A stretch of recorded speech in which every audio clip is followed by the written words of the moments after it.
Donald Trump appears to be in denial about his objective unpopularity as he dropped a panicked rant about affordability and the upcoming midterms that are replete with lies. But before we unpack all that, if you end up liking this video and you want to support the channel, please be sure to hit the like, subscribe, and alert bells before you go.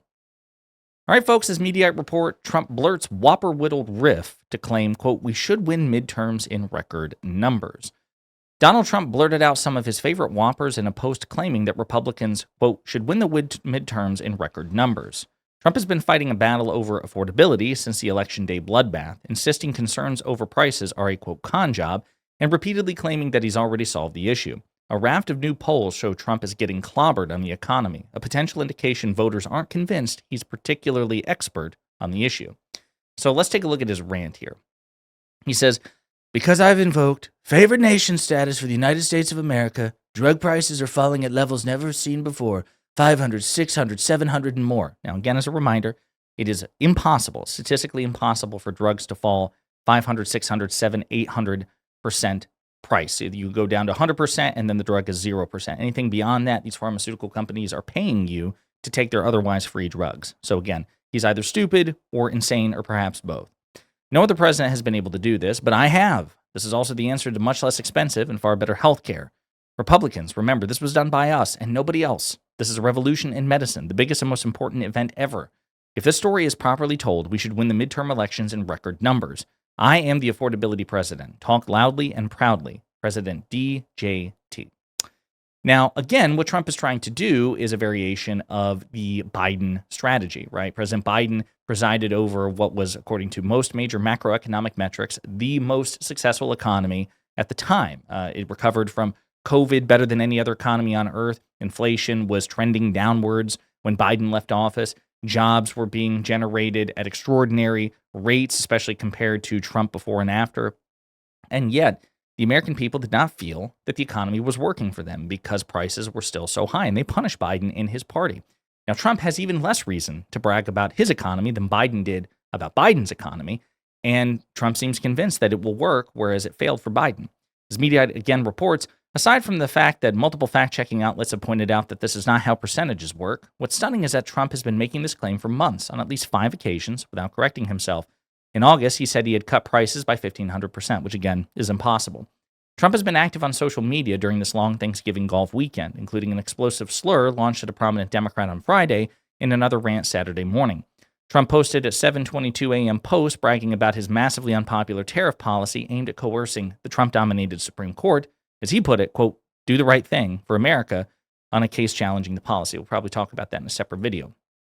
Now, what's interesting is recently the White House official Twitter page, they posted a Gallup poll, one of the most reputable and long-term pollsters in the history of this country, to talk about the lack of trust the American people have in mainstream media. And it is true that the American people largely don't trust media these days, right?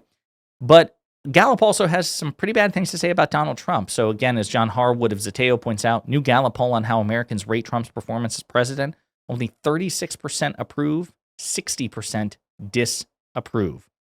And as austerity as theft points out, Biden in November 2021, approve 42%, disapprove 55%, higher than Trump's. Biden in November 2024, so this time in the last year of Biden's term, right after he and Kamala Harris lost the election, 37% approve, 58% disapprove. In other words, according to Gallup, Trump is right now more unpopular than President Biden was when he left office.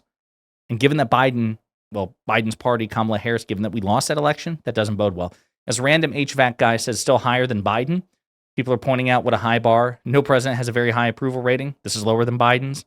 Biden bottomed out at 34%. Biden didn't say he was polling at the highest numbers ever. And actually, again, somebody points out, this isn't actually good. Biden, December 2024. Brock, what was Biden's lowest approval rating in a Gallup poll and when did he hit it? Biden's lowest Gallup approval rating was 36% from the poll conducted in July 2024. So, again, this guy was just objectively wrong and getting humiliated in real time. So funny to see this. Now, when it comes to the midterms, because Trump is worried about the midterms, I will remind you what Harry Enton had to say in a recent deep dive about the polling and the aftermath of the government shutdown as it pertains to the upcoming midterms.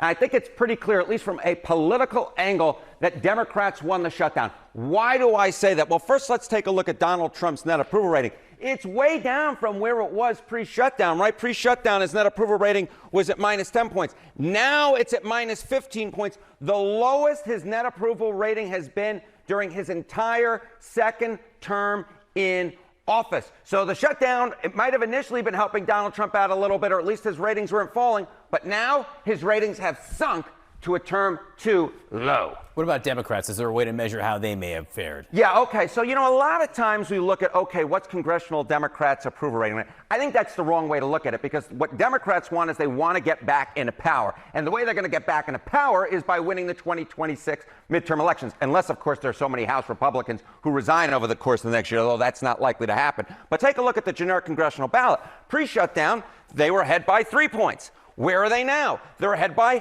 5 points. Their lead has widened. It is extended. When you look at those who are absolutely certain to vote, that is likely voters. We saw that in the Marquette University Law School poll last week. This 5-point lead went to 9 points. So the Democratic lead on the generic ballot has widened. Donald Trump's political position has worsened. I don't see how you can look at both of those angles and conclude anything other than Democrats, at least from a political point of view, won this shutdown. Yeah, so the difference between this number and this number, this is Democrats feeling pretty good heading into the midterms. This is Democrats feeling great. And that looks a whole heck of a lot like what happened in both New Jersey and Virginia and the special elections so far this year, which is Democrats really, really outperforming the baseline from 2024, which is, of course, what they'll need to win in 2026. Okay.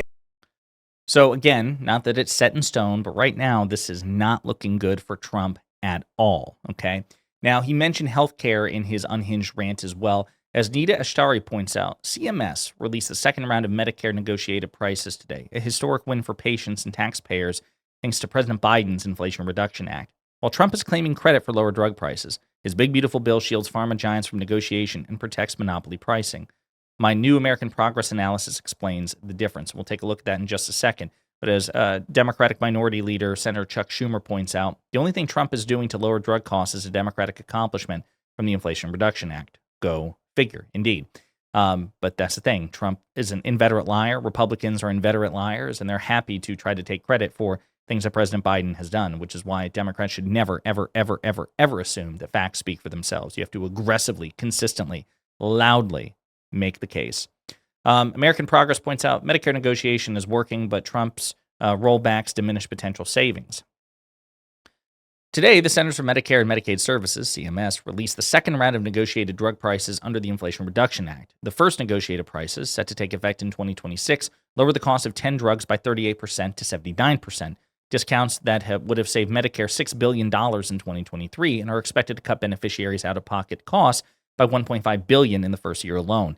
The second round of negotiations targeted 15 of the program's costliest drugs, including treatments for common conditions such as diabetes and asthma, and achieved price reductions ranging from 38% to 85%.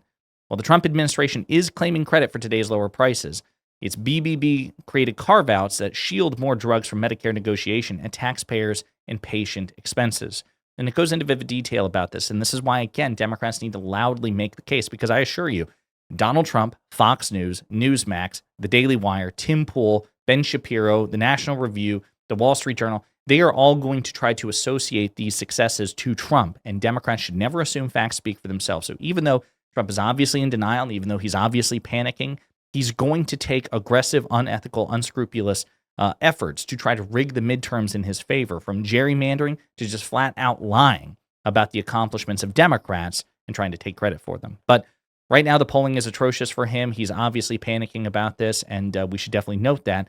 And Democrats need to do everything in their power to make his fears a reality as we head into 2026, and not just simply assume that it will happen. In the meantime, let me know what you think in the comments.